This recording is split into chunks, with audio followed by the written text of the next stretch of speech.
আসসালামু আলাইকুম সুপ্রিয় অষ্টম শ্রেণীর শিক্ষার্থীরা। এখন আমি সমাধান করব তোমাদের অঙ্ক নম্বর 6।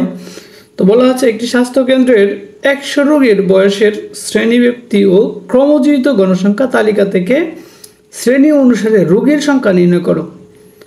তো এখানে শ্রেণীব্যক্তি কিন্তু দেওয়া আছে, আবার ক্রমযুক্ত গণসংখ্যা দেওয়া আছে। তো এই ক্ষেত্রে তোমাকে কী বের করতে হবে? রোগীর সংখ্যা বের করতে হবে। তা আমরা সবসময় কিন্তু রোগীর সংখ্যাগুলো দেওয়া থাকে, আমরা অনেক সময় কী করি? ক্রমযুক্ত গণসংখ্যাগুলো বের করি, কিন্তু ঠিক এটা একটা উল্টা বিপরীতধর্মী হয়ে গেছে। যাই হোক, পরবর্তী দেখি আমরা কীভাবে এটা নির্ণয় করব। তো এইখানে দেখো যে ক্রমযুক্ত গণসংখ্যা প্রথম যে 5 আছে, তো প্রথম যেটা ক্রমযুক্ত গণসংখ্যা এইটাই রোগীর সংখ্যা, ঠিক আছে? এটার কোনো পরিবর্তন নেই, এটা মনে রাখবা। ক্রমযুক্ত গণসংখ্যার প্রথম যে সংখ্যাটা এটা হচ্ছে গণসংখ্যা বা রোগীর সংখ্যা। এরপরে দেখো যে এখানে কত হবে, তাহলে এখানে কত? যোগফল কত? 9 কিন্তু। তো ক্রমযুক্ত গণসংখ্যা এখানে হচ্ছে 9, তাহলে এই 9 থেকে আমরা এই উপরের সংখ্যাটা বিয়োগ করব। সবসময় 9 থেকে উপরের সংখ্যাটা যদি আমরা বিয়োগ করি তখন আমাদের কত দাঁড়ায়? 4 দাঁড়ায়। তাহলে এইখানে রোগীর সংখ্যা হচ্ছে 4। আচ্ছা, এরপরে দেখো এইখানে রোগীর সংখ্যা কত হবে? তাহলে ক্রমযুক্ত গণসংখ্যা এখানে কত? 24। তাহলে এই যে আমরা এখানে 24 লিখলাম, ঠিক আছে? এই 24 থেকে কি করতে হবে? উপরের সংখ্যাটা বিয়োগ করতে হবে। 24 থেকে উপরের সংখ্যাটা বিয়োগ করতে হবে। তাহলে আমরা 24 থেকে যদি 9 আমরা বিয়োগ করি তখন আমাদের কত দাঁড়ায়?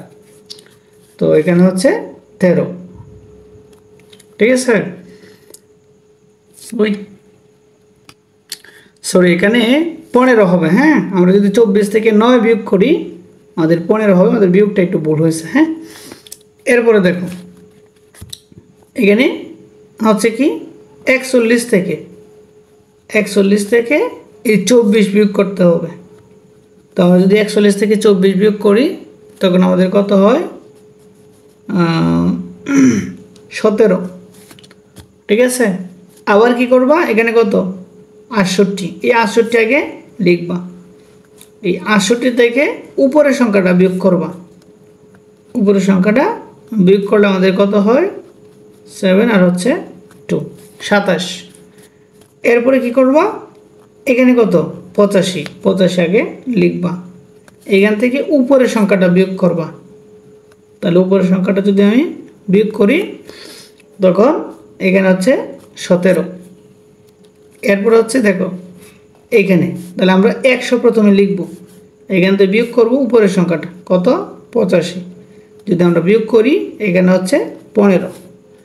তাহলে প্রথম শ্রেণীতে রোগীর সংখ্যা 5, পরের শ্রেণীতে হচ্ছে 4, পরেরটা হচ্ছে কত?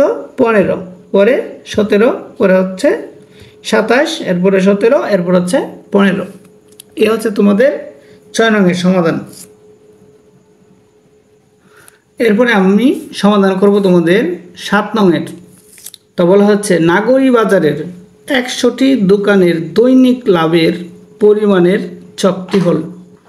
তো এখানে প্রথম দোকান যেটা আছে এখানে তোমাদের প্রতি দোকানের লাভ এখানে শ্রেণীব্যক্তি আকারে দেওয়া আছে, আর এখানে হচ্ছে দোকানের সংখ্যা।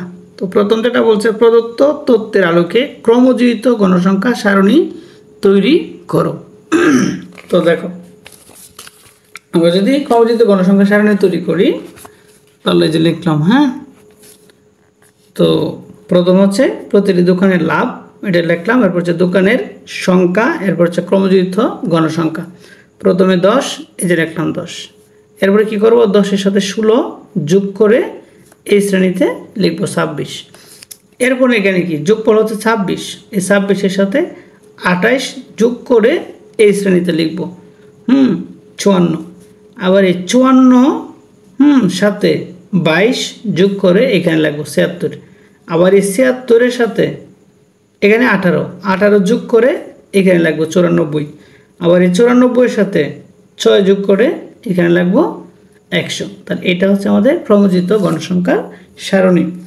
এরপরে আমাদের যেটা বলছে যে বের করতে হবে কতগুলো দোকানে দৈনিক 500 টাকার কম লাভ হয়। তাহলে এখানে দেখো তো 500 টাকার কম লাভ হয়, এখানে কিন্তু 500 টাকা থেকে শুরু, ঠিক আছে। আর এই পর্যন্ত যে দোকানগুলো আছে সবাই কিন্তু 500 টাকার কম লাভ করে।